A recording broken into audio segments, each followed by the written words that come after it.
Merci beaucoup Axel. Bruno Jeudi, c'est à vous, l'édito politique ce matin. Dans 2 semaines, dans un peu moins de 2 semaines, les élections législatives, les Français retournent aux urnes pour élire leurs députés. Et vous nous dévoilez ce matin une première enquête IFOP pour Paris Match, où les candidats de La République En Marche abordent le scrutin, alors là, en position de force. Pour l'instant, oui, Sébastien, et sous réserve que les déboires de Richard Ferrand ne prennent pas davantage d'ampleur.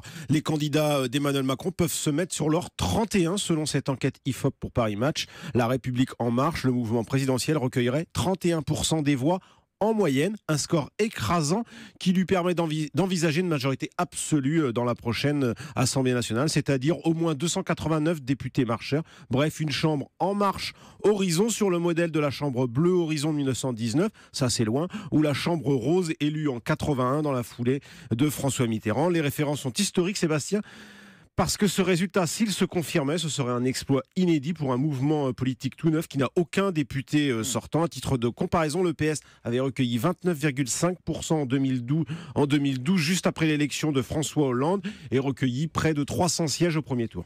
Alors donc Bruno, si on suit ce sondage, la droite n'a aucune chance, le FN non plus, n'a aucune chance de l'emporter. C'est vrai que ça va être compliqué et la situation est différente d'un parti à l'autre. Les Républicains recueillent dans ce sondage 19% en baisse de 3 points par rapport à une enquête similaire le 4 mai. Un score proche de celui de François Fillon. Donc cela peut leur permettre de sauver, on va dire, honorablement les meubles entre 150 et 180 sièges contre 200 actuellement. Bien loin donc de la majorité espérée par François Baroin, leur chef de file. Mais c'est pas l'effondrement quand même. En revanche, ça risque d'être plus dur, plus périlleux pour les candidats de Marine Le Pen. Le FN est crédité de 18% sur le terrain. Il n'y a plus de dynamique depuis le catastrophique débat de l'entre-deux tours et les cadres du FN se déchirent publiquement autour du cas Philippot qui porte le chapeau de la défaite. On parle un peu de la gauche, elle peut espérer quoi dans ce scrutin ? Pas grand-chose à part quelques miettes. Le PS se dirige tout droit vers une Bérésina avec 7% en moyenne dans ce sondage. Les candidats socialistes sont condamnés à faire de la figuration ou à louvoyer en cachant leur étiquette, voire en se revendiquant pour certains de la majorité présidentielle d'Emmanuel Macron. C'est écrit comme ça sur certaines affiches.